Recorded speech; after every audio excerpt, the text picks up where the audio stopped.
So basically, we want to make sure that when we read, we want to make sure this internal voltage doesn't go high too much.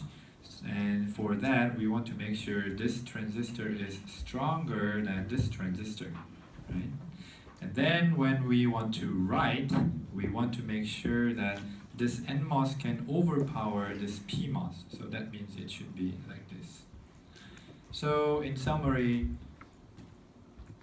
this pull-down NMOS should be the strongest, this access transistor should be the next, and this pull-up PMOS should be the weakest.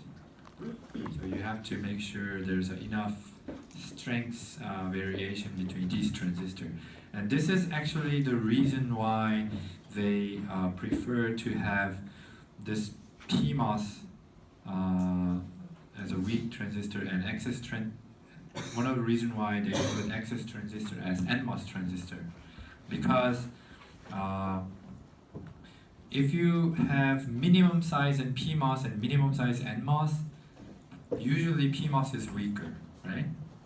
So if you use min size PMOS and min size NMOS and like something like 1.2 times larger NMOS here, min size here, that works, right? So you can use min size for this and min size for this. So that fits.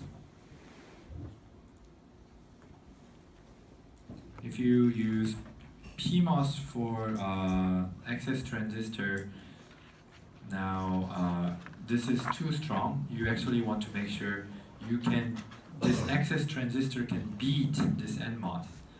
Then that means you have to size up this access PMOS very much. You have to size it up. So that's why it's preferred to use NMOS as access transistor. Okay. So that's approximate SRAM sizing and layout. Layout again. So this is the another SRAM layout, which is old-fashioned, where you have this poly here, red poly here, and you have this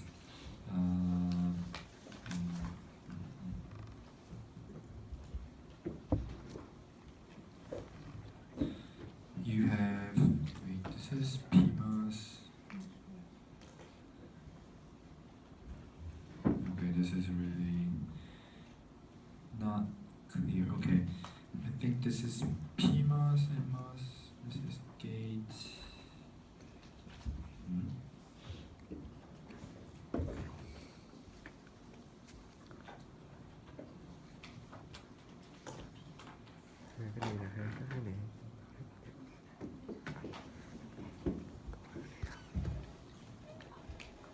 Okay, sorry. So this is access transistor and this is access transistor here. So this red is poly. So red is poly.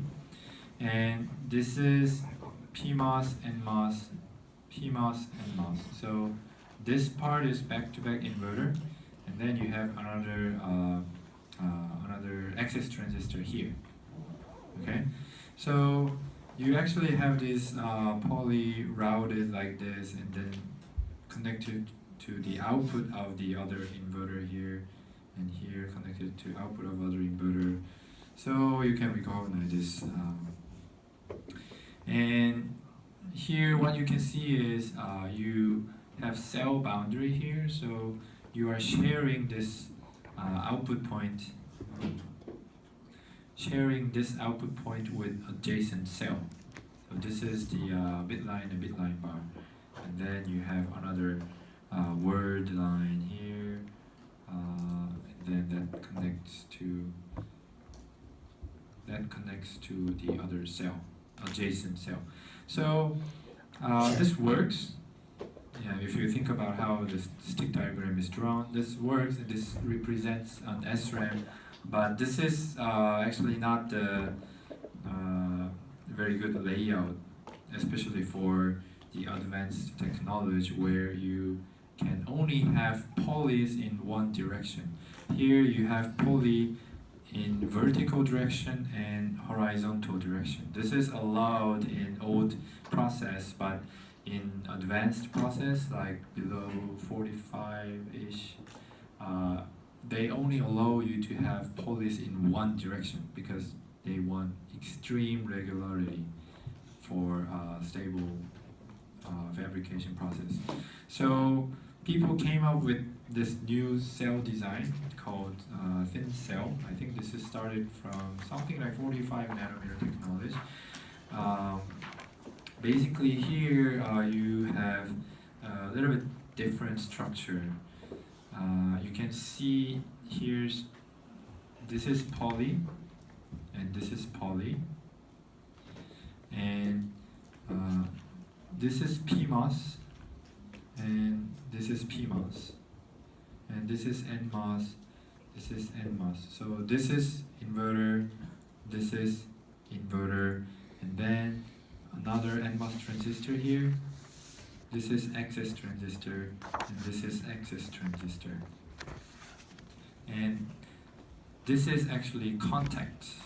So usually you're not allowed to use contact like this, but here is kind of exception.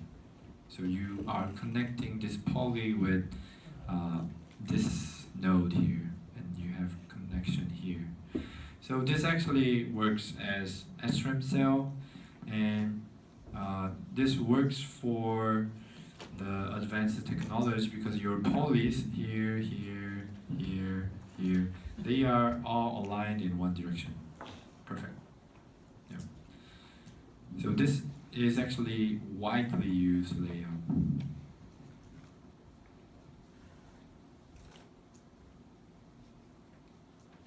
And if you look at the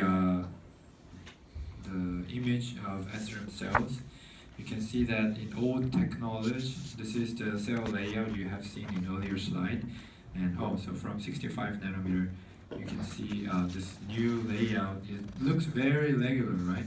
You have poly, poly, and this is active, active, active, active. So it's very regular. It just looks like some horizontal connection, vertical wire, that's it. And you can see that as technology scales, your SRAM size scaled very well. So for every node, your area is reduced to half, right? But beyond 32 nanometer, it actually a little bit slowed down. So we'll project it like this, but it was a little bit slowing down these days.